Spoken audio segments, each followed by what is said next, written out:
Subscribe now and press the bell icon. Never miss an update.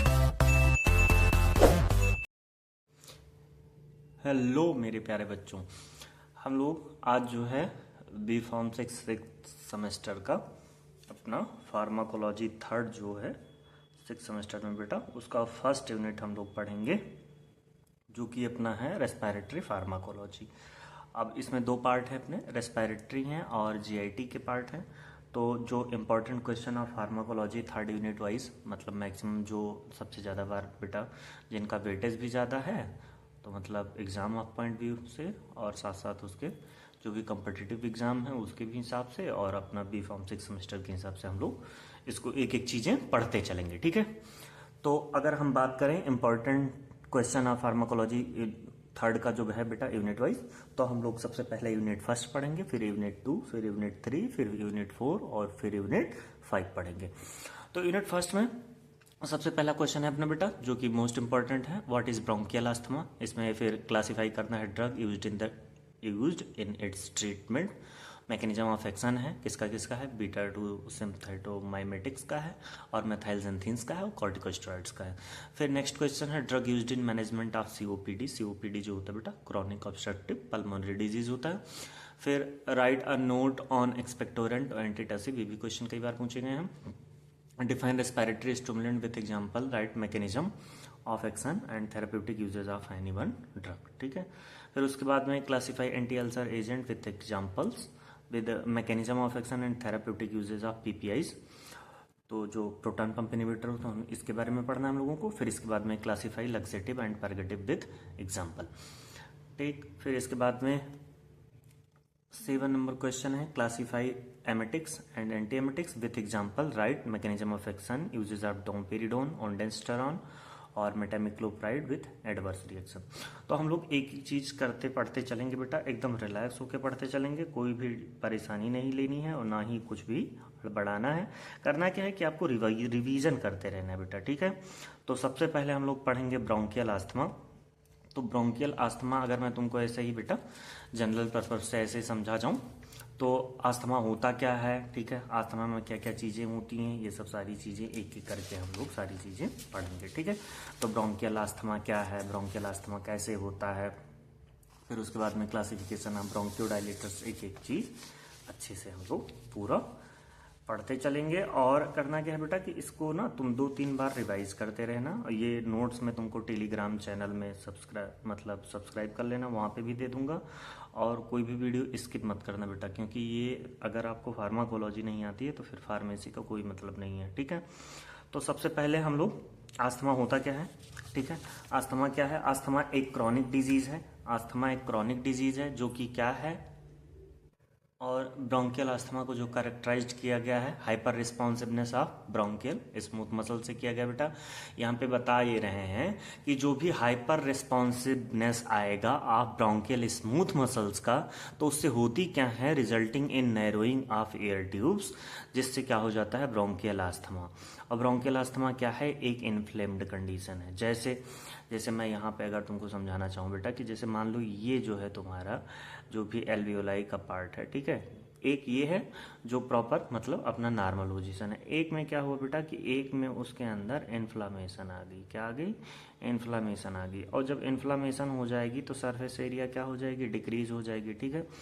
तो अगर अब देखा जाए तो जो बेटा जिसका सरफेस एरिया ज़्यादा होगा वहाँ पे गैसेस एक्सचेंज इजीली हो जाएगा, और यहाँ पे क्या हो गया, इन्फ्लामेशन हो गया, तो ये जो है प्रॉपर नहीं कैरी कर पाएगा। तो एक एक चीज़ मैं आपको बताते चलूंगा। तो कोई पूछे ब्रोंकियल अस्थमा क्या है, तो bronchial asthma is characterized by hyper responsiveness of bronchial smooth muscles. और स्मूथ मसल्स की लाइनिंग होती है, और स्मूथ मसल्स कैसी होती हैं बेटा, इनवॉलेंट्री नेचर होती हैं, ठीक है। बात कर लें तो हाइपर रिस्पॉन्सिवनेस यानी जितना भी रिस्पॉन्सिव आना चाहिए रिस्पॉन्सिव, उससे ज़्यादा रिस्पॉन्स आ रहा है किसका, ब्रोंकियल स्मूथ मसल्स का, जिसके कारण क्या हो गया है, नैरो हो गया है। क्या हो गया है बेटा, नैरो हो गया है एयर ट्यूब्स, फिर क्या हो गया है ब्रोंकियल अस्थमा। और ये कैसी कंडीशन है, इन्फ्लेम्ड कंडीशन है। अब बात कर लें अस्थमा दो प्रकार के होते हैं बेटा, इंट्रिंसिक अस्थमा, एक्सट्रिंसिक अस्थमा, ठीक। इंट्रिंसिक अस्थमा की बात कर लें तो कहाँ पे होता है, एडल्ट्स में होता है। ये कहाँ होता है, एक्सट्रिंसिक अस्थमा चिल्ड्रंस में होता है। ये नॉन इम्यून मीडिएटर्स हैं, इसमें क्या है, टाइप 1 हाइपर सेंसिटिविटी मीडिएटर हैं। यहाँ पे आईजीई नॉर्मल होता है इंट्रिंसिक आस्थमा, और एक्सट्रिंसिक आस्थमा में आईजीई इंक्रीज्ड हो जाते हैं। आईजी क्या है बेटा? इम्यूनोग्लोबुलिन एंटीबॉडीज हैं, ठीक है। यहाँ पे इंट्रिंसिक आस्थमा की बात कर लें तो स्मोक और एनसेड से हो रहा है। यहाँ पे किससे हो रहा है? एलर्जेंस लाइक पॉलन, डस्ट, ठीक है बेटा। पॉलन क्या होते हैं? पॉलन मतलब पराग बोला जाता है, ठीक है। जैसे कि फ्लावर्स वगैरह में जब आप देखते होंगे, गुड़हल का फूल वगैरह लेंगे तो उसको जब ऊपर उसके फ्लावर में हाथ लगाएंगे तो हाथ में आपके एक छोटा सा हल्का सा पाउडर लगता है, तो वो क्या है? वो सब पॉलन होते हैं, ठीक है।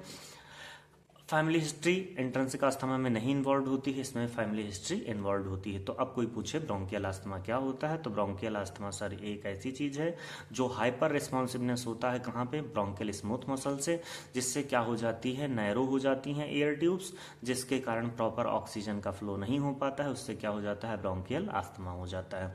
ब्रोंकियल आस्थमा दो प्रकार के, इंट्रिंसिक एक्सट्रिंसिक। इंट्रिंसिक एडल्ट में होगा, एक्सट्रिंसिक चिल्ड्रन में होगा। यहाँ नॉन इम्यून मीडिएटर्स हैं, इसमें क्या है? टाइप 1 हाइपर सेंसिटिविटी मीडिएटर्स हैं। इसमें आईजीई नॉर्मल होगा, इसमें आईजीई बढ़ा होगा। आईजीई बेटा एलर्जी के टाइम पे बढ़ जाता है। स्मोक एनसेड से हो रहा है, ठीक है। स्मोक लेने से, मतलब जैसे सिगरेट वगैरह स्मोकिंग से, और एनसेड non steroidal anti inflammatory drug लेने से। इसमें क्या है? Allergens like pollen, dust, etc हैं। इसमें फैमिली हिस्ट्री नहीं इन्वॉल्व है, इसमें फैमिली हिस्ट्री इन्वॉल्व है, ठीक बच्चे। फिर अगर हम बात करें इसमें कि भाई आखिर हो रहा है तो इसमें पैथोजेनेसिस कैसी है, क्या है, सारी चीज़ें हैं। तो अभी मैंने आपको बताया था, इधर आप देखिए कि लंग्स हैं बेटा, लंग्स हैं, ठीक है। लैरिंग्स हैं, ब्रोंकस हैं, ठीक है, ब्रोंकाई हैं, एल्वियोलाई हैं। तो ये वाली जो देख रहे हो बेटा, ये वाली लाइन, इसमें जो भी ऑक्सीजन आ रहा है, अभी अगर ये नैरो हो जाएगा तो प्रॉपर हो पाएगा। तो यही देखो, यही चीज़ यहाँ पे मैं दिखाया हूँ। नॉर्मल एयरवेज है, यानी रिलैक्स्ड स्मूथ मसल्स हैं, म्यूकस लेयर है, कोई दिक्कत नहीं है। लेकिन जब आस्थमा हो गया तो आस्थमा में क्या हो गई? म्यूकस लेयर जो है बेटा, ये अंदर वाली जो देख रहे हो ग्रीन कलर वाली, ये कैसी हो गई? कंस्ट्रिक्ट हो गई। और जब कंस्ट्रिक्ट हुई तो मसल्स भी कंस्ट्रिक्ट हुआ, तो यहाँ पे सिक्रीशन म्यूकस का बढ़ गया, तो ये क्या हो गया? अस्थमैटिक एयरवेज हो गया। भाई अब इसमें ऑक्सीजन प्रॉपर जाएगी, इसमें क्या हो गया? कंस्ट्रक्शन हो गया, तो जिसके कारण प्रॉपर ऑक्सीजन नहीं जा पाएगी। अब हम फिर बात करें बेटा, रीजंस क्या है? Airways inflammation. क्या बोला? एयरवेज इन्फ्लामेशन ड्यू टू क्या क्या सिक्रीट होंगे इसमें? हिस्टामिन सिक्रीट होगा, स्नोफिल सिक्रीट होगा, न्यूट्रोफिल सिक्रीट होगा, और साइटोकाइन सिक्रीट होंगे। जिससे होगा क्या? मोर म्यूकस का सिक्रीशन होगा एयरवेज में, म्यूकस का सिक्रीशन होगा एयरवेज में, और एयरवेज हाइपर रिस्पॉन्सिव करेंगे टू स्टिमुलाई। जैसे कौन कौन से हो सकते हैं बेटा? पॉलन, डस्ट, एनवायरमेंटल, जैसे कोल्ड है, हॉट कंडीशन है, तो इन सब चीज़ों में ये सारी चीज़ें हो सकती हैं। फिर उसके बाद में हम लोग बात कर लेंगे, एलर्जेंस लिए थे, तो एलर्जेंस में पॉलन थे अपने बेटा। ये क्या करेंगे? स्मूथ मसल्स में आएंगे, जो भी हैं सीटोस्ट्रेटिफाइड एपिथेलियम की हैं, उसके ऊपर म्यूकस लेयर है। अब ये फिर क्या करेंगे? वही डेंड्राइटिक सेल को एक्टिवेट करेंगी, फिर टी हेल्पर सेल के थ्रू अब ये फिर इंटरल्यूकिन 1-3 में और इंटरल्यूकिन 1-5 में, मतलब 13 और 15 में आके बीटा सेल्स पे, यहाँ पे इम्यूनिटी पे, ये बीटा सेल्स इम्यूनिटी प्रोवाइड करती है ना बेटा। B cell, B lymphocyte, T lymphocyte याद है ना, वो आईजी का प्रोडक्शन करती हैं। आईजी का प्रोडक्शन होता है कहाँ पे? होता है मास्ट सेल में। फिर ये डिग्रेनुलेशन होते हैं मास्ट सेल्स, मास्ट सेल टूटने लगती हैं, किसके किसके? फिर क्या सिक्रेट करती हैं? हिस्टामिन, प्रोस्टाग्लैंडिन, साइटोकाइनिन्स, ठीक है।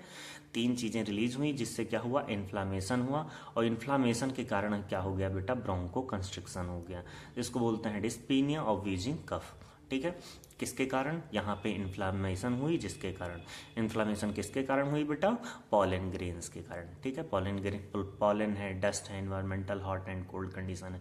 जैसे किसी को बेटा आस्थमा अगर हुआ है, ठीक है, तो आस्थमा यानी कि जाहिर सी बात है कि यहाँ पे जो भी अपने एल्वियोलाई और ब्रोंकाई हैं बेटा, जहाँ से गैसेस एक्सचेंज हो रहा है, वहाँ पे कैसी कंडीशन आ गई है? इन्फ्लामेशन हो गई है, जिससे कंस्ट्रिक्ट हो गई है मसल्स, कंस्ट्रिक्ट हो गई है म्यूकस लेयर, म्यूकस का सिक्रीशन ज़्यादा हो गया है, जिसके कारण प्रॉपर गैसेस का एक्सचेंज नहीं कर पा रहा है, ठीक बच्चे।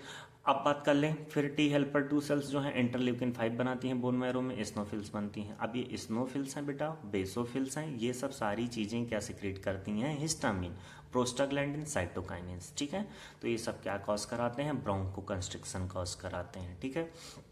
ये चीज होगी। अगर मैं फिर बात करूं बेटा क्लासिफिकेशन बात कर लेते हैं ब्रोंकोडायलेटर्स का, तो ब्रोंकोडायलेटर्स का क्लासिफिकेशन बहुत आसान है। ब्रोंकोडायलेटर्स में हम सब आ जाएंगे क्या क्या चीज़ें बेटा पढ़ लेते हैं फटाफट। बीटा 2 सिंपैथोमाइमेटिक्स हैं, ठीक है, सिंपैथोमाइमेटिक्स हैं जिसमें बीटा 2 एगोनिस्ट आती हैं, जिसमें आ जाता है बेटा सल्ब्यूटामॉल, टर्ब्यूटालिन, बेम्बिट्रॉल, एफेड्रिन, ठीक है, ये सारी ड्रग आ गई। फिर उसके बाद में मेथाइलजेंथिन में है थियोफाइलिन, एमिनोफाइलिन, डॉक्सोफाइलिन। एंटीकोलिनर्जिक्स की बात कर लें बेटा तो इप्राट्रोपियम, टायोट्रोपियम है। फिर ल्यूकोट्राइन एंटागोनिस्ट की बात कर लें तो मॉन्टेल्यूकास्ट है, जेफ्रील्यूकास्ट है। मास्ट सेल स्टेबलाइजर की बात कर लें तो कीटोटिफेन है, सोडियम क्रोमोग्लाइकेट है। ये सारी ड्रग्स हैं। एंटी आईजी एंटीबॉडीज़ की बात कर लें बेटा तो ओमलीजुमाब है।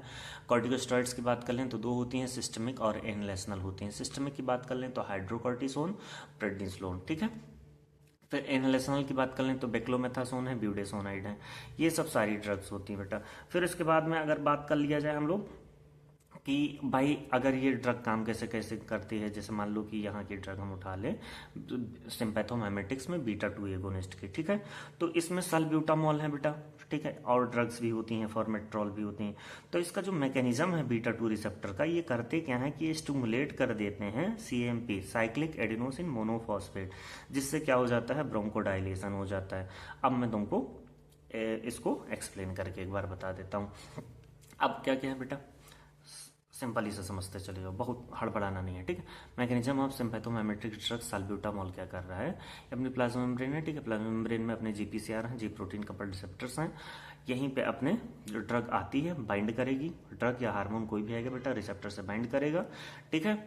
फिर अपने ये जो भी बीटा 2 रिसेप्टर्स हैं पोटेंट ब्रोंकोडाइलेटर एक्टिवेट करते हैं एडेनाइल साइक्लेज को। एडेनाइल साइक्लेज क्या करते हैं, ATP से फिर इंक्रीज कर देते हैं CMP का फॉर्मेशन। जैसे ही CMP का फॉर्मेशन बढ़ेगा बेटा, इनहिबिट हो जाएगा मायोसिन लाइट चैन काइनेज, जो कि रिस्पॉन्सिबल है किसके लिए, कॉन्ट्रैक्शन के लिए, ठीक है। तो फिर अगर हम इनहिबिट कर देंगे किसको, मायोसिन लाइट चैन काइनेज को, तो क्या हो जाएगा, ब्रोंकोडाइलेशन हो जाएगा। इसमें थोड़ा बहुत कंफ्यूज हुए होगे, तो इसीलिए मैं तुमको पढ़ाने के लिए पूर्ण रूप से तैयार हूँ। मैं दूसरा तरीका बताऊंगा, ठीक है। ये बेटा सेल में जो ढेर सारे रिसेप्टर्स होते हैं, नहीं, न्यूक्लियर होते हैं, एंजाइम होते हैं, आयन चैनल होते हैं, जी प्रोटीन होते हैं, ढेर सारे होते हैं ना। फिर बात कर लें एग्जाम्पल के। एग्जाम्पल क्या है बेटा, सल्ब्यूटामॉल हमने ड्रग ली, इसने क्या किया, एक्टिवेट किया बीटा 2 रिसेप्टर को। किसको एक्टिवेट किया बेटा, ये भी देखो वो भी देखो, पहले उसको समझ लो, इसको देख लो पहले, फिर इसको समझाते हैं। सल्ब्यूटामॉल एक्टिवेट किया बीटा 2 रिसेप्टर को, जो कि प्रेजेंट है कहाँ पे बेटा, ब्रोंकियल स्मूथ मसल्स में। इसने क्या एक्टिव किया, एक्टिवेट एडिनाइल साइक्लेज एक्टिविटी। फिर क्या हुई, CAMP का फॉर्मेशन बढ़ गया, इंक्रीज CAMP। फिर स्मूथ मसल्स में क्या हो गया बेटा, रिलैक्सेशन हो गया, ब्रोंकोडाइलेशन हो गया।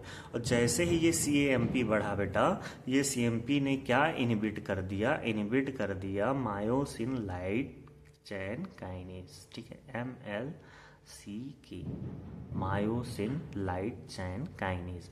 इस ये बेटा ये क्या कर रहा था, यही करा रहा था कॉन्ट्रैक्शन। तो भैया जब तुम CMP का फॉर्मेशन बढ़ा दिए, कौन सी ड्रग देके, सल्ब्यूटामॉल, तो मायोसिन लाइट चैन काइनेज क्या हो गया बेटा, इनहिबिट हो गया। निगेटिव का साइन लगा रहा हूँ, ठीक है। तो मायोसिन लाइट चैन काइनेज बनेगा नहीं बेटा, तो स्मूथ मसल्स कैसी हो जाएंगी, रिलैक्स हो जाएंगी, ब्रोंकोडाइलेशन हो जाएगी, और आदमी अपना प्रॉपर सांस लेने लगेगा। समझ गए ना। क्या हुआ, सल्ब्यूटामॉल बीटा 2 रिसेप्टर पे बाइंड किया बेटा, फिर इसने किसको एक्टिवेट किया, एडेनाइल साइक्लेज। देख रहे हो ना, एडेनाइल साइक्लेज जैसे ही एक्टिवेट हुआ, ATP के फॉर्म में तुरंत CMP का फॉर्मेशन बढ़ा दिया, और जैसे ही CMP बढ़ा बेटा, इनहिबिट हो गया मायोसिन लाइट चैन काइनेज, जो कि किसके लिए रिस्पॉन्सिबल था, कॉन्ट्रैक्शन के लिए। तो जैसे ही ये इनहिबिट का मतलब रोक देना बेटा, एक्सहिबिट का मतलब प्रदर्शित करना, इनहिबिट का मतलब रोक देना, ठीक है।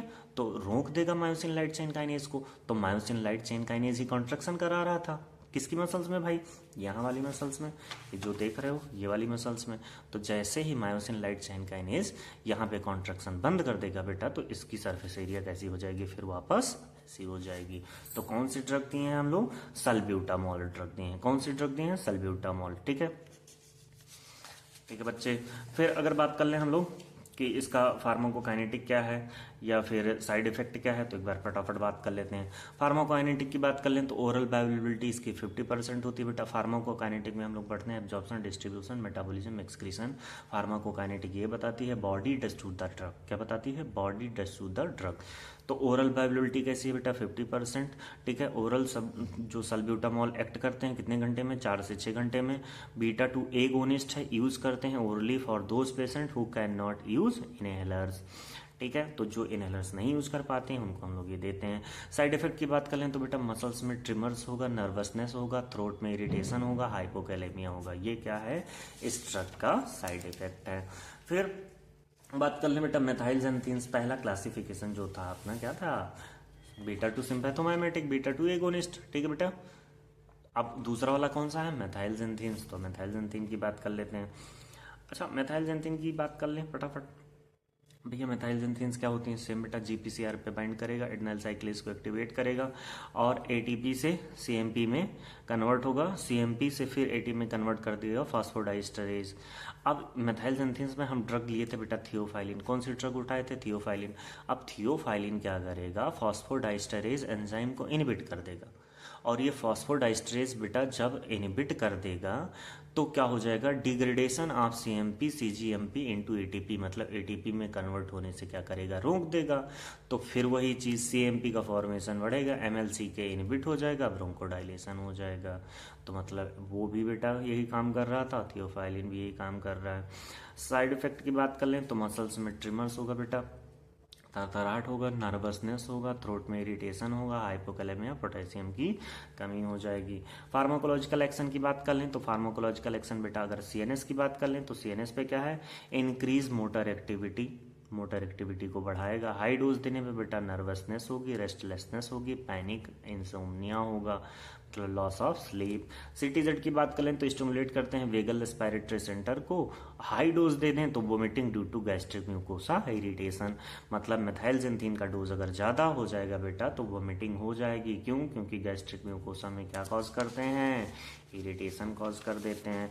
ठीक है, अब देखो इसमें दो चीज पढ़े ना, कहाँ कहाँ पे, सीएनएस और सीटीजेड पे। अब सीवीएस पे क्या करते हैं बेटा, कार्डियोवेस्कुलर सिस्टम पे स्टिमुलेट करते हैं हार्ट को, किसको स्टिमुलेट करते हैं, हार्ट को, और इंक्रीज कर देते हैं फोर्स ऑफ कॉन्ट्रैक्शन को। कौन सी ड्रग, मेथाइलजेंथीन्स की, मेथाइलजेंथीन्स की कौन सी ड्रग हम लिए थे, थियोफाइलिन।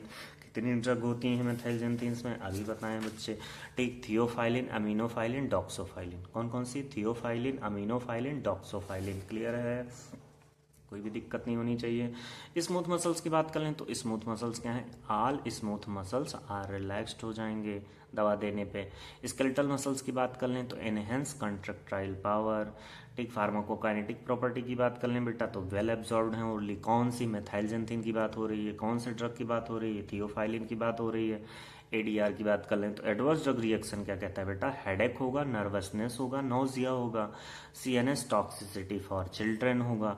यूजेस कहाँ कहाँ यूज करते हैं, क्रॉनिक ऑब्स्ट्रक्टिव पल्मोनरी डिजीज में यूज करते हैं बच्चे, ब्रोंकियल अस्थमा में यूज करते हैं, और ब्रोंको डायलेटर ऐसा यूज करते हैं। अब ब्रोंको डायलेटर क्या करता है, ब्रोंकियोल्स को डायलेट करता है। ठीक है, ये सारी चीजें हो गई। अब बात कर लेते हैं बेटा मैकेनिज्म ऑफ कॉर्टिकोस्टेरॉइड्स की। अब कॉर्टिकोस्टेरॉइड भी तो दे रहे थे ना बच्चे, ठीक है, कॉर्टिकोस्टेरॉइड दे रहे थे। अब कॉर्टिकोस्टेरॉइड क्या करता है, देख लो भाई, ड्रग या हार्मोन या स्टेरॉइड, कोई भी आएगा बेटा किससे बाइंड करेगा, रिसेप्टर से। तो अब स्टेरॉइड है तो स्टेरॉइडल रिसेप्टर पे बाइंड करेगा। ठीक है, फिर क्या कर देगा बेटा, सिंथेसिस ऑफ प्रोटीन, लिपोकॉर्टिन कर देगा न्यूक्लियस अंदर। अब इससे क्या होगा, डिक्रीज कर देगा प्लेटलेट एक्टिवेटिंग फैक्टर, डिक्रीज कर देगा साइटोकाइंस, डिक्रीज कर देगा ल्यूकोट्राइंस, डिक्रीज कर देगा इस्नोफिल्स। तो उससे होगा क्या बेटा, रिलैक्सेशन हो जाएगा स्मूथ मसल से। But in corticosteroid there is a decrease in immunity. और जो भी कॉर्टिकोस्टेरॉइड देते हैं बेटा वो इम्यूनो सप्रेसेंट ड्रग होते हैं, तो इम्यूनिटी को क्या कर देते हैं, सप्रेस कर देते हैं। कॉजेज अपॉर्चुनिस्टिक इन्फेक्शन, मतलब इम्यूनिटी अगर वीक हुई है तो और भी डिजीजेस हो सकती हैं। ठीक है बच्चे, फिर बात कर लेते हैं हम लोग सीओपीडी की। सीओपीडी क्या होता है भाई, क्रॉनिक ऑब्स्ट्रक्टिव पल्मोनरी डिजीज क्या होता है। ठीक, तो क्रॉनिक ऑब्स्ट्रक्टिव पल्मोनरी डिजीज आसान है भाई। इसमें क्या है, जब एयरवेज बेटा नैरो हो जाए ब्रीथिंग के लिए और सांस लेने में प्रॉब्लम होने लगे तो उन्हीं को हम लोग बोलते हैं, क्या बोलते हैं, सीओपीडी। तो पहला क्वेश्चन क्या था बेटा अपना, bronchial asthma classified drug used in the treatment and mechanism of action, beta two sympathomimetic, methylxanthines और कॉर्टिकोस्टेरॉइड खत्म कर लिए। दूसरा क्वेश्चन है drug used in management of COPD, ये क्रॉनिक ऑब्स्ट्रक्टिव पल्मोनरी डिजीजेस क्या होती हैं, पढ़ लेते हैं भाई, कुछ खास नहीं होती हैं, बीमारी हैं, ठीक करते हैं।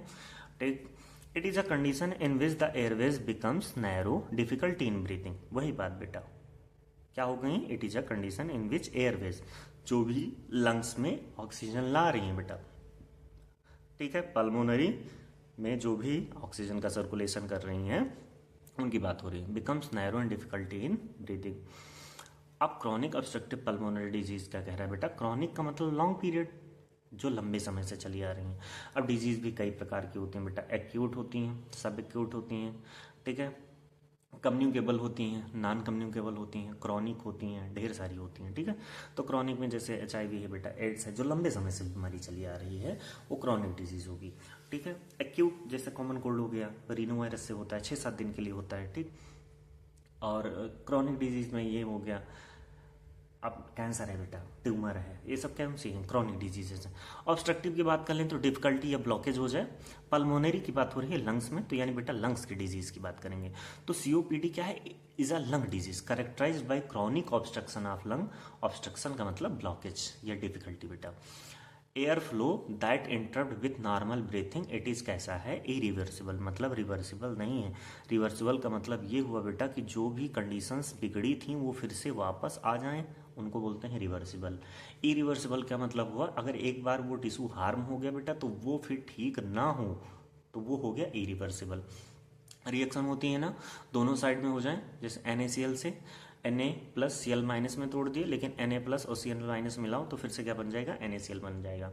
मतलब समझाने का तरीका ये है कि जो चीज़, जैसे वो सुनोगे बेटा एनेस्थीसिया देते हो ना, रिवर्सिबल है, दिए जब तक इफेक्ट था तब तक उसने सोडियम वोल्टेज गेटेड चैनल को ब्लॉक किया, फिर उसके बाद में क्या हुआ, जैसे ही उस दवा का इफेक्ट खत्म हुआ, जो भी तुम्हारा सेंसेशन ब्लॉक हुआ था वो फिर से नॉर्मल हो गया। समझ रहे हो ना? अब बात कर लें, emphysema and chronic bronchitis are most common condition that make COPD। तो एम्फेसेमा और क्रॉनिक ब्रोंकाइटिस मिलके क्या बना रहे हैं बच्चे? COPD बना रहे हैं, ठीक है। बात कर लें, स्मोक है या पॉल्यूटेंट्स हैं, जिससे क्या हो रही है आगे चल के? क्रॉनिक इन्फ्लामेशन हो जा रही है, जिससे ब्रोंको कंस्ट्रक्शन हो जा रहा है या एडिमा हो जा रहा है।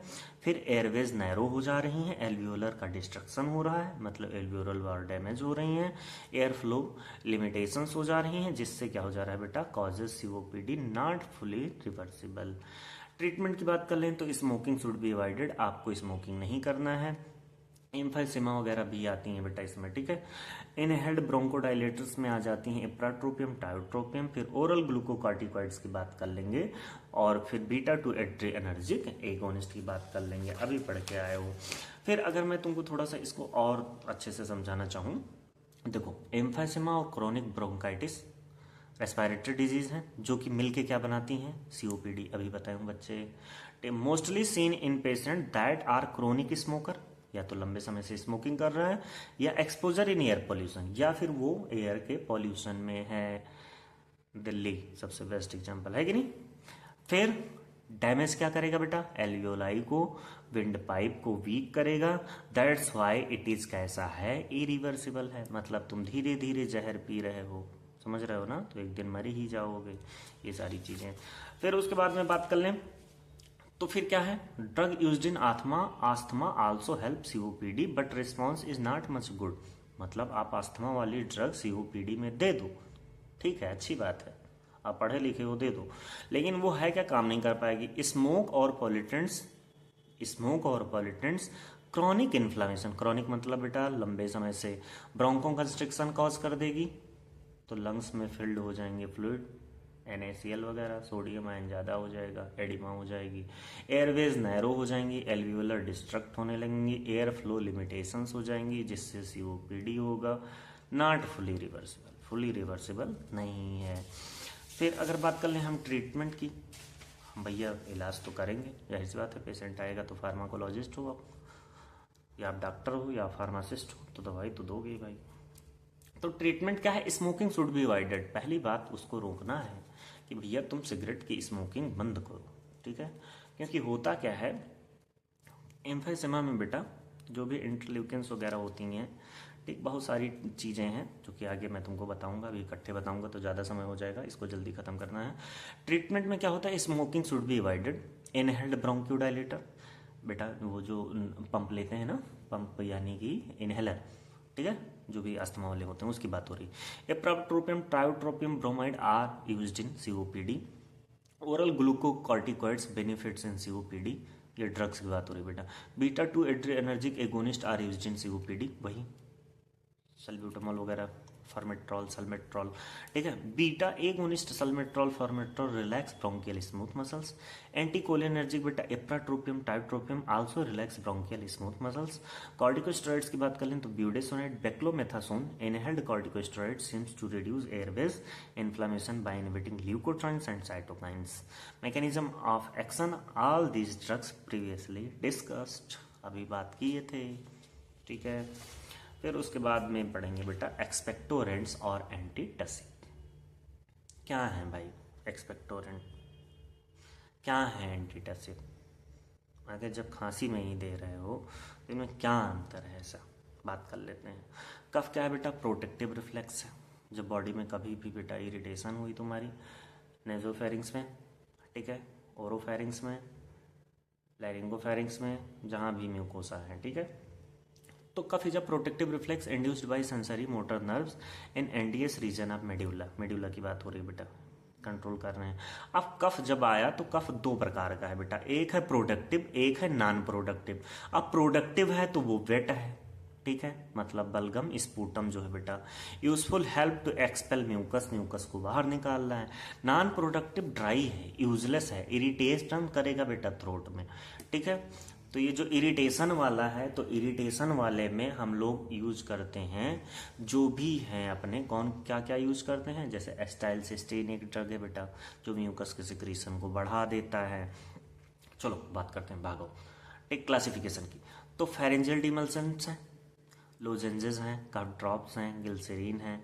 एक्सपेक्टोरेंट्स में ब्रोंकियल सिक्रीशन इनहेलेशन में सोडियम है, पोटेशियम सिट्रेट हैं। म्यूकोलिटिक्स में ब्रोमहेक्सिन है, एस्टाइलसिस्टीन है, अभी बताए थे ना बच्चे एस्टाइलसिस्टीन, ठीक है। अब म्यूकोलिटिक्स है क्या बेटा?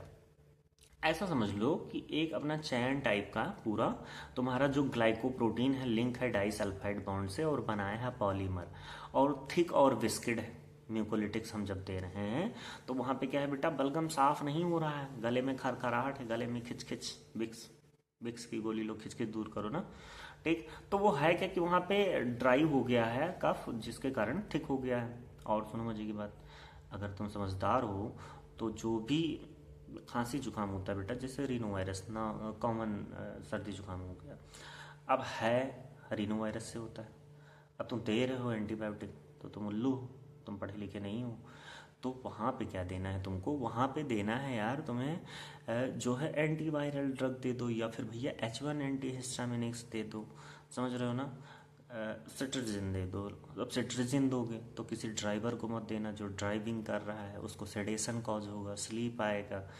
हिप्नोटिक्स अगर डोज हो ज़्यादा तो ज़्यादा हो जाएगा, तो वहाँ पे तुम एलेग्रा दो, फेक्सोफेनाडीन दे दो, लीवोसिट्रजिन दे दो। सिट्रजिन नहीं, सिट्रजिन सेडेशन इफेक्ट ज़्यादा देता है। हाँ चलो भागो, चलो ज्ञान की बात में बाद में। एक्शन ऑफ म्यूकोलिटिक्स की बात कर लें तो ये क्या है बेटा, ये थिक था, ठीक है। अब इसको तोड़ेंगे हम लोग, तो म्यूकोलिटिक्स जब दिए तो म्यूकोलिटिक्स में हमने ड्रग उठा ली ब्रोमहेक्सिन। अब ब्रोमहेक्सिन क्या कर रहा है, डिपोलराइज कर रहा है म्यूकस को, लेस विस्किड कर देगा, और जब ये टूटेगा बेटा जो चैन थी अपनी, तो इससे क्या होगा, इजिली अपना एक्सपेल आउट हो जाएगा जो भी म्यूकस है, ठीक है। चलो भाई बात करते हैं एंटीटसिव की। एक्सपेक्टोरेंट हो गया, एंटीटसिव की बात कर लें तो जो सीएनएस है, हमारा ब्रेन है, ये रेज्ड थ्रीशोल्ड कफ को भाई सिग्नल तो यही देंगे ना, रिसेप्टर यही है, रिसेप्टर भाई जहाँ पे मान लो कि लंग्स में जहाँ पे बलगम फंसा हुआ है वहाँ से रिसेप्टर करेगा, फिर सिग्नल कहाँ जाएगा, कंट्रोल सेंटर के पास, ब्रेन के पास, फिर ये सिग्नल देंगे, ठीक है। तो peripherally lungs reduce tussal impulse, भाई जाहिर सी बात है इम्पल्स जो जाएगा वो ब्रेन के पास ही जाएगा। तो क्या है, these are drugs that CNS raise threshold of cough or peripherally reduce tussal impulse only for dry and non productive cough. Classification की बात करते हैं बच्चे। क्लासिफिकेशन लिस्ट की बात कर लें तो ओपाइड्स हैं, जिसमें ओपियम अल्कलाइड की बात करते हैं, जिसमें आते हैं कोडीन। क्या आते हैं, कोडीन, जो कि मार्केट में अभी जल्द ही बंद किया गया है क्योंकि नशेड़ी लोग ज़्यादा यूज कर रहे थे, ठीक। मोस्ट इफेक्टिव है, सप्रेस करते हैं कफ को, कितने देर के लिए, 6 घंटे के लिए। Qualitatively similar to morphine but safe and less potent. Non opioids की बात कर लें जिनमें ओपियाइड नहीं है, नॉस्कैपिन जैसे कि decrease cough, no narcotic analgesic action used in spasmodic cough, या ऐंठन वगैरह हो रही है म्यूकोसा में। एंटीहिस्टामिन्स की बात करें तो chlorpheniramine, diphenhydramine, decrease cough due to sedation and anticholinergic action. तो ओपॉइड्स देते हैं, नॉन ओपॉइड्स देते हैं, एंटीहिस्टामिन्स देते हैं, ठीक है। फिर इसके बाद में बात कर लें बेटा रेस्पिरेटरी स्टिमुलेंट्स क्या होते हैं। तो ड्रग विच स्टिमुलेट रेस्पिरेशन, भाई स्टिमुलेंट है तो उसको एनालेप्टिक्स बोलते हैं। एनालेप्टिक्स क्या करते हैं बेटा, स्टिमुलेट कर देते हैं रेस्पिरेशन को, जिससे होता क्या है अपना जो भी रिसस्टेटिव वैल्यू होती है, जैसे कोमा है, फेंटिंग है, तो भाई कोई पेशेंट कोमा में है तो उसका रेस्पिरेशन रेट चलना चाहिए ना बेटा, वरना वो अनकॉन्शियस तो ऑलरेडी है ही है। अब उसका अगर ऑक्सीजन भी नहीं जाएगा, एक तो रिस्पॉन्स वैसे नहीं कर रहा है, तो फिर अगर परफ्यूजन नहीं होगा लंग्स में, तो लंग्स की जो भी टिश्यू हैं जिनको कैपिलरी बोलते हो, तो आर्टरीज और वेन्स को बेटा ब्लड कैसे लेके जा पाएंगे। और आर्टरीज और वेन्स हार्ट से जुड़े हैं ना, तो हार्ट को प्रॉपर अगर तुम ऑक्सीजन नहीं दोगे तो हार्ट किस मसल्स का बना है, कार्डियक मसल्स का बना है, कैसा है, इनवॉलेंट्री नेचर का है, तो हार्ट की मसल्स बच पाएंगी। क्यों? क्योंकि भैया उनको भी तो ऑक्सीजन और न्यूट्रिएंट्स चाहिए। ऑल ओवर द बॉडी के टिश्यू को ऑक्सीजन और न्यूट्रिएंट्स कौन देगा? ब्लड देगा। और ब्लड में क्या होता है? ऑक्सीजन और न्यूट्रिएंट। एक safety margin is narrow, patient may gate convulsions. अब एग्जांपल है बेटा रेस्पिरेटरी स्टिमुलेंट्स का डॉक्साप्राम, ठीक है। तो ये रेस्पिरेटरी स्टिमुलेंट्स हैं जो कि एक्ट करते हैं। अब बेटा जाहिर सी बात है सीएनएस पीएनएस दो ही है कैटेगरी नर्वस सिस्टम में भाई, सीएनएस और पीएनएस। सीएनएस में आता है ब्रेन और स्पाइनल कार्ड, ठीक है। पीएनएस की बात कर लें तो पीएनएस में भी होती हैं कई सारी चीज़ें, एक होता है एएनएस, एक होता है SNS, autonomic nervous system, somatic nervous system, ठीक। अब ऑटोनॉमिक है तो उसमें कोई भी कंट्रोल नहीं होता है। एसएनएस भी डिवाइड है दो प्रकार से, parasympathetic nervous system, synthetic nervous system. समझ रहे हो ना बात को? बहुत दूर तक बात जाएगी, ठीक है। लिख लो, सेंट्रली स्टिमुलेट करेगा medulla oblongata, peripherally chemo receptors. अब पेरिफेरली में एओर्टिक बॉडीज आ जाएंगी, कैरोटिड बॉडीज आ जाएंगी। तो ये दोनों के दोनों क्या कर रहे हैं भैया, सेंट्रली और पेरिफेरली दोनों स्टिमुलेट कर रहे हैं रेस्पिरेशन को, जिनका नाम है डॉक्साफ्राम। At low doses, it is more selective for respiratory center than other analeptics. तो भैया सांस को अगर तेजी से बढ़ाना है तो डॉक्साप्राम देंगे। क्या देंगे बेटा? डॉक्साप्राम। अब बात करते हैं हम लोग जीआईटी की बात कर लेते हैं, सेकेंड पार्ट की बात कर लेते हैं कि भैया अल्सर कैसे हुआ, क्यों हुआ, क्यों स्ट्रेस ले रहे थे इतना, ठीक है। तो चलो बनाओ फिर फटाफट स्टमक बना लो भैया। कार्डियक स्फिंक्टर, ईसोफेगस है, फूड पाइप आया है, ठीक है। ये मान लो तुम्हारा स्मॉल इंटेस्टाइन बना लो। फिर यहाँ पे तुम्हारा लार्ज इंटेस्टाइन होगा, ऐसे ही तो आता है ना।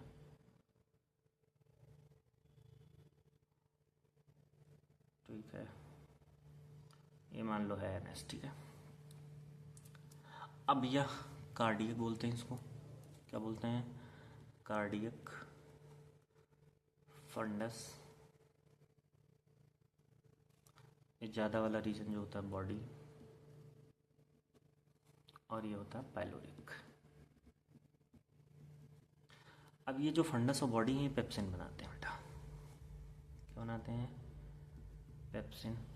और स्टमक का पीएच कितना होता है? 1.5 से 2-3। तो हाईली एसिडिक है। कैसे हैं? हाईली एसिडिक हैं, यानी बेटा पीएच हाईली एसिडिक है, कंसंट्रेटेड HCl होता है।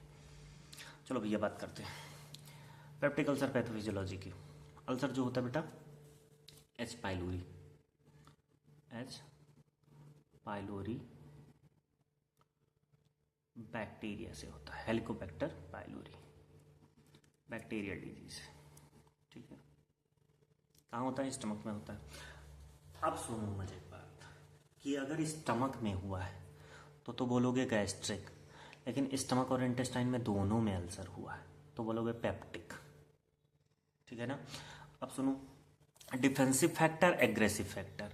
डिफेंसिव फैक्टर की इम्बैलेंस की बात कर लें तो म्यूकस सिक्रीट किया, बाइकार्बोनेट, म्यूकोसल ब्लड फ्लो, मतलब ठीक है भैया, पेप्सिन, एनसेड्स, हेलिकोबैक्टर पाइलोरी।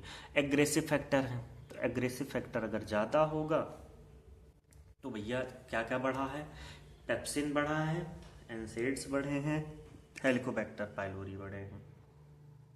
अब जो खाने वाली नर्व्स थी अपनी क्रेनियल नर्व्स 12 पेयर्स बढ़ा रखा हूँ, आपको जाके देख सकते हैं उसमें एचओपी में। एक मैंने शॉर्टकट भी बताया था, old optician often to try a fresh vegetable, green vegetable necessary for health, मतलब olfactory, optic, oculomotor, trigeminal, trochlear, ठीक है, ढेर सारी नर्व्स थी। वेगस नर्व्स बेटा सिक्रेट करती हैं स्टाइल कोलिन, M3 रिसेप्टर होता है स्टमक गैस्ट्रिक म्यूकोसा में, जो कि एसएल को सिक्रेट करती हैं, गैस्ट्रिन करती हैं, हिस्टामिन करती हैं, पैराइटल सेल सिक्रेट करती हैं सेल स्टमक में, ठीक। तो भैया ठीक है, बन गया। हाइड्रोजन पोटेशियम एटीपेस पंप होता है, आगे चल के ये सब ब्लड में अपने NaCl होता है, उससे बाइंड करके हाइड्रोजन हाइड्रोजन बना दिए HCl, ठीक। अब सुनो, गैस्ट्रिक में स्टमक में अपनी म्यूकोसा है, क्या है, म्यूकोसा है। अब म्यूकोसा की जो बेटा लेयर होती है, सबसे बाहर वाली लेयर सेरोसा होती है, फिर मस्कुलरिस होती है, फिर सब म्यूकोसा होती है, फिर म्यूकोसा होती है, फिर ल्यूमेन होती है। अब ल्यूमेन में जो गोबलेट सेल प्रेजेंट होती हैं जो कि प्रिवेंट करती हैं this layer stomach from ulcer, low और decrease level of mucus causes peptic ulcer. तो यहाँ पे जब भैया म्यूकोसा की कमी होने लगती है तो क्या हो जाता है, अल्सर। म्यूकोसा ही प्रिवेंट करती है, पूरे GIT में लाइनिंग किसकी है, म्यूकोसा की है। अब बात करेंगे हम लोग classification and mechanism of action की। तो क्या बात है भाई, बात कर लेते हैं, क्या है, कुछ नहीं है। S2 एंटी हिस्टामिनिक्स की बात कर लें तो S2 ब्लॉकर भी बोल सकते हैं। S2 ब्लॉकर में आते हैं सिमेटिडिन, रैनिटिडिन, फेमोटिडिन। क्या आती हैं, cimetidine, ranitidine, famotidine. Cimetidine, ranitidine, famotidine, roxatidine भी होता है, लिखी ही लो, KDT जिंदाबाद, ठीक है, रॉक्साटिडिन। अब बेटा ये जो कंटेंट में उठाया हूँ, गुडमैन, गिलमैन, ठीक है, और तुम्हारा रॉसन विल्सन से भी कुछ टोटोरा से, और कुछ तुम्हारे KD त्रिपाठी से, ठीक है। तो ये सब सारी चीज़ें हैं, अच्छे से पढ़ना है, बहुत अच्छे से पढ़ना है, और मैं पूरी गारंटी ले रहा हूँ तुमको, मैं अच्छे से पढ़ाऊँगा। प्रोटॉन पंप इनहिबिटर की बात कर लें तो ओमिप्राजोल है, लैंसोप्राजोल है, पेंटाप्राजोल है। तो S2 antihistaminic drugs S2 receptor को ब्लॉक करेंगी, जो कि कहाँ पाए जाते हैं, स्टमक में। Cimetidine, ranitidine, famotidine. Proton pump inhibitor omeprazole, lansoprazole, pantoprazole. एक ड्रग और लिखो, लेविप्राजोल, रेविप्राजोल, ठीक है, एस्मेप्राजोल, ठीक। एंटीकोलिनर्जिक की बात कर लें तो पेरेंजिपिन है, लिख लो यहाँ पे, और लिख लो, टीलेंजिपिन, प्रोपेंथलीन है, बहुत सारी ड्रग हैं, ठीक है। सुक्रलफेट हैं, अल्सर प्रोटेक्टिव ड्रग हैं। CBS है, colloidal bismuth solution, CBS colloidal bismuth solution है, ठीक है, CBS एक ही में, colloidal bismuth solution. Anti H pylori drug की बात कर लें तो एमॉक्सिसिलिन है, मेट्रोनिडाजोल है। प्रोस्टाग्लैंडिन एनालॉग की बात कर लें तो मिसोप्रोस्टल है। चलो बात करते हैं मैकेनिज्म ऑफ S2 एंटागोनिस्ट का। अब S2 एंटागोनिस्ट क्या है बेटा, ये reverse binding to histamine S2 receptor on parietal cell, parietal cell secrete कर रही है। Example cimetidine, first clinically introduce, सबसे पहले जो ड्रग आया था बेटा सिमेटिडिन आया था। EDR क्या है कि इसका हेडेक और डिजीनेस, ड्राई माउथ है। तो S2 एंटागोनिस्ट क्या करते हैं, reversible binding to histamine S2 receptor on parietal cell, मतलब पैराइटल सेल में जो S2 रिसेप्टर है उसको क्या कर देते हैं, ब्लॉक कर देते हैं, इसलिए इनको बोलते हैं S2 ब्लॉकर। फार्माकोकाइनेटिक की बात कर लें तो एब्जॉर्ब होंगे orally, metabolism fast pass metabolism है, इट क्रॉस करते हैं प्लेसेंटा को, और एक्सक्रीशन कहाँ है बेटा इनका, यूरिन में। फार्माकोकाइनेटिक क्या होती है, body test to the drug होती है, इसमें क्या क्या पढ़ते हैं, एब्जॉर्प्शन, डिस्ट्रीब्यूशन, मेटाबॉलिज्म, एक्सक्रीशन, ठीक है।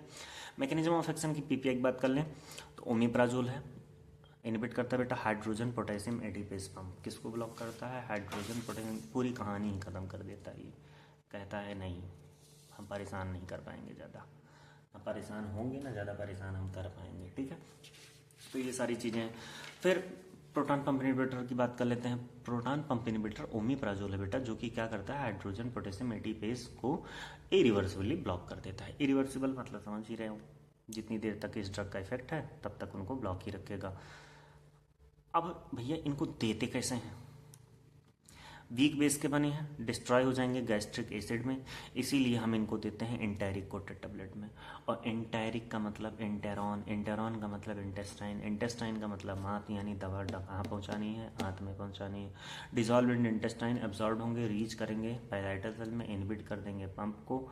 और भैया फार्माकोकाइनेटिक क्या है इसकी, ओरली एब्जॉर्ब हो जाएंगे, मेटाबॉलिज्म लीवर में होगा, एक्सक्रीशन कहाँ होगा, यूरिन में होगा। ठीक है, ठीक है। फिर इसके बाद में अगर हम लोग बात कर लिया जाए, क्या बात कर लेंगे, बात कर लेते हैं कि अगर कोई एंटा एसिड है, क्या है बेटा, एंटा एसिड है, तो एंटा एसिड किसका बना होगा, वीक बेस का बना होगा। किसका बना होगा, वीक बेस का बना होगा, जो कि क्या करेगा, न्यूट्रलाइज करेगा गैस्ट्रिक एसिड को और रेज करेगा पीएच ऑफ स्टमक को। तो जो रेज हो रहा है ये पीएच को कम करेगा, will reduce the activity of pepsin, aggressive factor को क्या करेगा, कम करेगा। कौन कम करेगा, एंटी एसिड। कौन करेगा भैया, एंटी एसिड। ठीक, और ह्यूमन में जो होता है बेटा डाइजेशन, एडल्ट में कौन कराता है, पेप्सिन, और बच्चों में कौन कराता है, रेनिन। हाँ, रेनिन मिल्क में कैसिन प्रोटीन होती है, कैसिनोजन में कन्वर्ट कर देता है। कैसिन इनसॉल्युबल प्रोटीन मिल्क है, कैसिनोजन सॉल्युबल प्रोटीन मिल्क है। ठीक, पेप्टोन में फिर प्रोटीन में बहुत सारे ट्रिप्सिन है, ट्रिप्सिनोजन भागो। NaHCO3 और HCl के साथ में बना NaCl, CO2 और H2। क्या बना बेटा, NaCl, CO2 और H2। NaCl अगर ज़्यादा हो जाएगा तो एडिमा हो जाएगा, जिससे प्रॉब्लम हो सकती है CHF को हाइपरटेंशन में। CO2 ज़्यादा होगा तो गैस्ट्रिक डिटेंशन हो जाएगा। क्लासिफिकेशन की बात कर लें तो सिस्टमिक एंटी एसिड्स हैं। कौन कौन है, सिस्टमिक एंटी एसिड्स हैं जो कि एब्जॉर्ब करती हैं, क्या एब्जॉर्ब करती हैं, सिस्टमेटिकली। ठीक, एग्जाम्पल है sodium bicarbonate, sodium citrate. Non systemic की बात कर लें तो लोकली एब्जॉर्ब हैं, स्लोली एक्टिंग है। एग्जाम्पल की बात कर लें तो एल्युमिनियम और hydroxide, magnesium hydroxide. Side effect की बात कर लें तो एल्युमिनियम कॉन्स्टिपेशन और मैग्नीशियम लूज स्टूल। मतलब अच्छा भी है बुरा भी है। अब बेटा देखो, कोई भी चीज़ है अगर कम हो जाए तो दिक्कत है, ज़्यादा हो जाए तो दिक्कत है। देखो HCl अगर कम हो गया तो भैया हाई, HCl अगर कम हो गया, ठीक है, तो हाइपोक्लोराइड्रिया। अगर ज़्यादा हो गया तो हाइपरक्लोराइड्रिया। तो ज़्यादा हो गया तो अल्सर हो गया, और कम हो गया तो बेटा डायरिया हो जाएगा। क्यों, क्योंकि स्टमक में HCl क्या करता है, फूड को काइम बनाता है ना। तो जब तक HCl नहीं होगा तब तक खाना नहीं टूटेगा बेटा। मैकेनिकल जो डाइजेशन हो रहा है, ब्रेकडाउन हो रहा है फूड का, जो भी आप खाए थे माउथ में, ठीक है। अब माउथ की बात कर लो तो माउथ में टीथ, टंग, लिप्स होती हैं, ठीक है, सलाइवरी ग्लैंड्स होती हैं। फिर आए थे आप फेरिंग्स में, pharynx common passage for food and air था। फिर आप आए थे स्टमक में, स्टमक में कार्डियो फंडस बॉडी पाइलोरिक था। फिर स्मॉल इंटेस्टाइन में आए थे ड्यूडेनम जेजुनम मिलियम था। लार्ज इंटेस्टाइन में आए थे सीकम कॉलन रेक्टम था, फिर एनस था। तो ये सब सारी जो भी हैं GIT पूरी म्यूकोसा की बनी थी। तो क्लासिफिकेशन, सिस्टमिक एंटी एसिड जो एब्जॉर्ब हुए systematically, sodium bicarbonate, sodium citrate. Non systemic है जो लोकली एब्जॉर्ब होंगे, स्लोली एक्टिंग है, एल्युमिनियम हाइड्रोक्साइड, मैग्नीशियम हाइड्रोक्साइड। ठीक, एल्युमिनियम कॉन्स्टिपेशन कॉज कर सकता है, मैग्नीशियम लूज स्टूल कॉज कर सकता है, जिससे डायरिया हो जाएगा। और डायरिया कब होता है भाई, डायरिया तब होता है जब हमारे इंटेस्टाइनल की मोटिलिटी ज़्यादा हो जाती है। बात करेंगे बेटा कॉन्स्टिपेशन की। कॉन्स्टिपेशन में अपने लग्जेटिव और परगेटिव की बात करेंगे, ठीक है। चलो भाई बात कर लेते हैं फटाफट। कॉन्स्टिपेशन क्या है, जब हमारा स्टूल हार्ड हो गया, ड्राई हो गया। क्यों हुआ, क्योंकि भैया caecum colon rectum, large intestine के कोलन रीजन में एब्जॉर्ब हो जाता है वाटर, तो डिफ़िकल्ट हो जाता है एलिमिनेट स्टूल को, ठीक है। लग्जेटिव क्या है, milder action, soft formed stool. Purgative क्या है, स्ट्रॉन्ग एक्शन, वाटरी स्टूल। ठीक है। कोलन एब्जॉर्ब कर लिया टू मच वाटर, क्या एब्जॉर्ब कर लिया, टू मच वाटर, जिससे क्या हो गया, स्टूल ड्राई हो गया। कोलोनिक मसल्स कॉन्ट्रैक्शन स्लो हो गया, स्टूल मूव्स नहीं कर पाएंगे, स्लोली मूव करेंगे। कॉजेस कैसे हुआ भैया, पुअर डाइजेशन, खाना पच नहीं रहा है, आप पानी नहीं पी रहे हो, आप दौड़ भाग नहीं रहे हो, थोड़ा बहुत चल नहीं रहे हो, कुछ दवाइयाँ खा रहे हो जिसके कारण हो सकता है।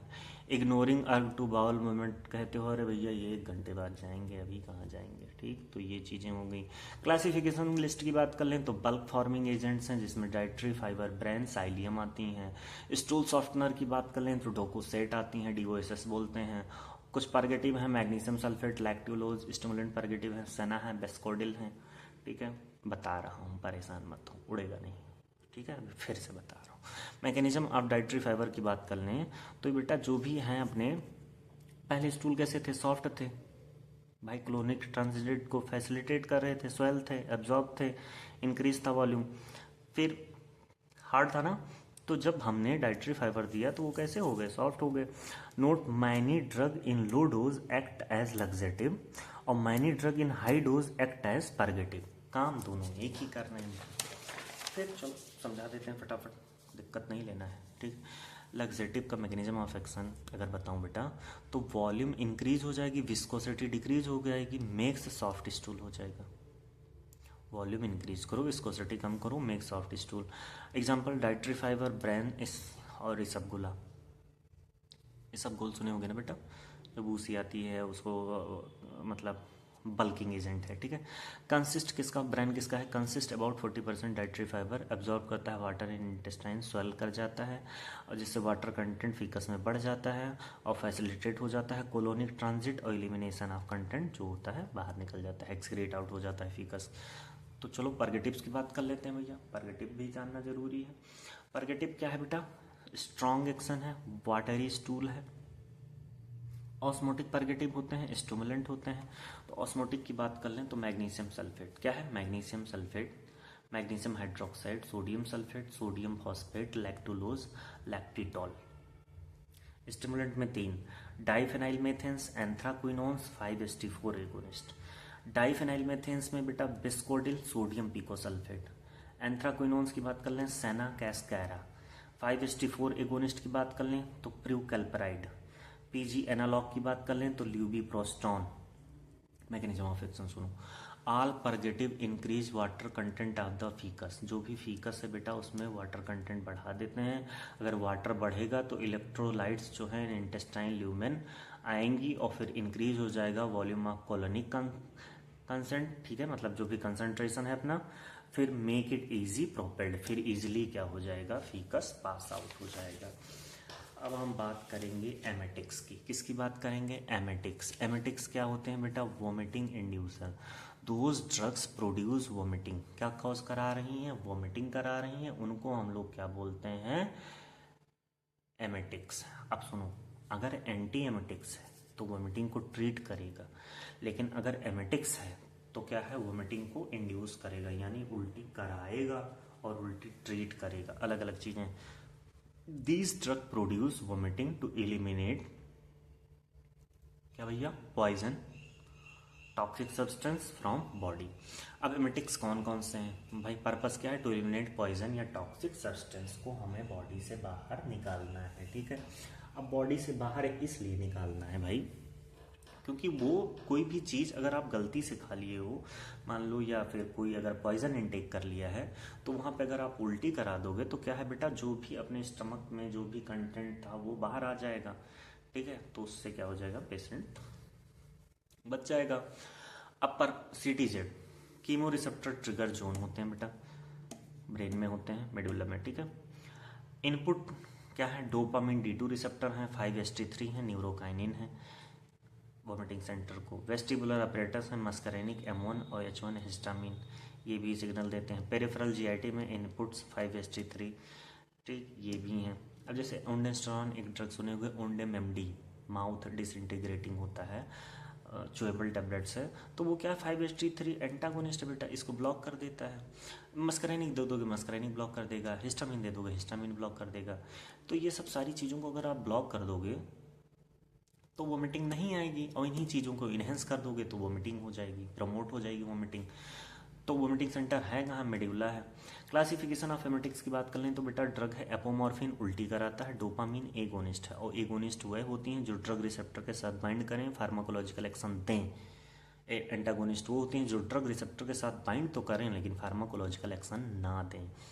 पेरिफेरली एक्टिंग की बात कर लें तो मस्टर्ड है, हाइपरटोनिक NaCl है। मतलब बेटा अगर किसी को उल्टी कराना है तो नमक का कंसंट्रेशन ज़्यादा कर दो, मतलब सॉल्यूशन ज़्यादा कर दो, ठीक है। जैसे मान लो कि एक गिलास पानी आप लिए, ठीक है, और उसमें नमक का कंसंट्रेशन ज़्यादा तो कर दो, पानी कम कर दो, पेशेंट को पिला दो, उसको क्या हो जाएगा, उल्टी हो जाएगा। नाइट्रोजन मस्टर्ड है, हाइपरटोनिक NaCl, मतलब NaCl का कंसंट्रेशन ज़्यादा होना चाहिए, चाहे लोटम पिला रहे हो, चाहे गिलास में पिला रहे हो, चाहे मग में पिला रहे हो, मन कहे दारू वाली बोतल में पिला देना, ठीक है। बोथ की बात करें तो एपिकैनुआ है, जो कि क्या करती हैं बेटा, वोमिटिंग प्रोड्यूस कराती हैं। अब मैं बता देता हूँ कैसे क्या होता है, सुन लो फटाफट, ज़्यादा बहुत समय लूँगा नहीं, ठीक है। एपोमॉर्फिन डेरिवेटिव किसका है बेटा, मॉर्फिन का। किस रूट से दे सकते हैं, सबक्यूटेनियस इंट्रामस्कुलर से। इट प्रोड्यूस वोमिटिंग इन 5 से 10 मिनट में आपको वोमिटिंग हो जाएगी। इट एक्ट बाय स्टिमुलेटिंग, किसको स्टिमुलेट करेगा, CTZ को। डोपामिनर्जिक एगोनिस्ट है। Higher dose cause respiratory depression, बेटा ज़्यादा दे दोगे मॉर्फिन है, जानते हो, नशेड़ी सस्ता नशा। ट्रीटेड बाय एंटीडोट नैलोरफिन, ये ड्रग दे देंगे अगर ज़्यादा हो जाएगा इसका डोज, मान लो कोई ज़्यादा खींच गया नशे के चक्कर में, तो इससे हम बचा सकते हैं, एंटीडोट इसका। एपिकैनुआ की बात कर लें तो गिवन एज अ सिरप के फॉर्म में देते हैं, 15 से 20 मिनट में उल्टी हो जाएगी।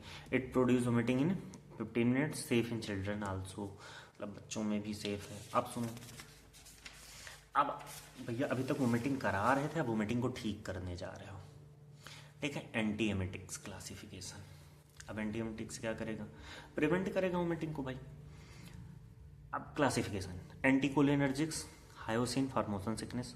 जैसे आप मान लो ट्रेवल करने गए, पहली बार ट्रेवल करने गए, या मम्मी या दादी या दादा मान लो गांव से पहली बार गाड़ी में बैठे, उनको तुम ले गए घुमाने, तो उन्होंने क्या हुआ, उनका सर चकराने लगा, ठीक है। Feel like vomit, nausea, feel like vomit को क्या बोलते हैं, नोजिया।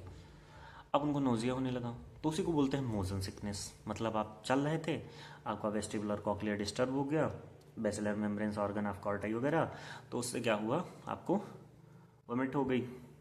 एंटीकोलिनर्जिक हायोसिन, जो कि मोशन सिकनेस में दी जाती है। न्यूरोलेप्टिक्स D2 ब्लॉकर की बात कर लें तो क्लोरप्रोमाजिन है, प्रोकाइनेटिक है, मेटाक्लोप्रोमाइड है, ठीक है। डोमपेरिडोन है, 5-HT3 एंटागोनिस्ट है, ऑन्डेस्टेरॉन। H1 एंटीहिस्टामिनिक्स है, 5-HT3 एंटागोनिस्ट, ऑन्डेस्टेरॉन। H1 एंटीहिस्टामिनिक्स है बेटा, प्रोमेथाजिन, डाइफेनहाइड्रामिन। अदर्स की बात कर लें तो डेक्सामेथासोन, बेंजोडाइजेपिन्स, ये भी ड्रग काम करती हैं, साइक्लेजिन वगैरह। 5-HT3 एंटागोनिस्ट की बात कर लें तो ये peripherally as well as centrally जो भी ड्रग काम करती हैं, CNS और PNS पे दोनों पे काम कर सकती हैं, ठीक है। तो वही सेंट्रली और peripherally blocking depolarising action 5-HT3 receptor है बेटा, ठीक है, ब्रेन में। और यही जब माइग्रेन वगैरह हो जाता है ना, तो कीटेंसेरिन वगैरह भी दिया जाता है 5-HT2 रिसेप्टर का भी। In Vegas, GIT and CTZ में। ऑन्डेस्ट्रॉन की बात कर लें तो पेरिफेरल GIT में वेगस होती हैं, जो कि ब्लॉक कर देती हैं 5-HT3 को। ऑन्डेस्ट्रॉन कौन ब्लॉक कर रहा है, ऑन्डेस्टेरॉन।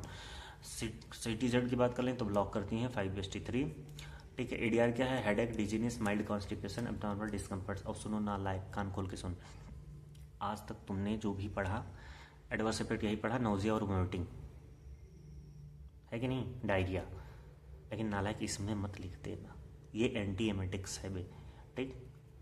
एंटी एमेटिक्स वोमिटिंग को ट्रीट करता है, ना कि वोमिटिंग कराता है, ये ध्यान रखना, ठीक। तो प्रोकाइनेटिक के एक एग्जांपल उठा लूँ अगर मेटामिक्लोप्रामाइड का, तो मेटामिक्लोप्रामाइड एक्शन ऑन अपर GIT पे काम करता है, इंक्रीज कर देता है GIT पेरिस्टाल्टिस को। अपर GIT मतलब समझ गए ना बे, स्टमक, ठीक। इंक्रीज, सॉरी अरे थोड़ा प्यार से पढ़ा रहा हूँ, बुरा मत मानना। इंक्रीज गैस्ट्रिक पेरिस्टाल्सिस, ठीक है। बेटर गैस्ट्रिक एम्पटाइंग है, नो वोमिटिंग होगी। कैसा लगा लेक्चर जरूर बताना, ठीक है। Thank you so much, like share and subscribe. 6 semester के बच्चों, थोड़ा मुझको अगर आप मोटिवेट करोगे तो मैं आपको अच्छा कंटेंट दूंगा। Thank you so much.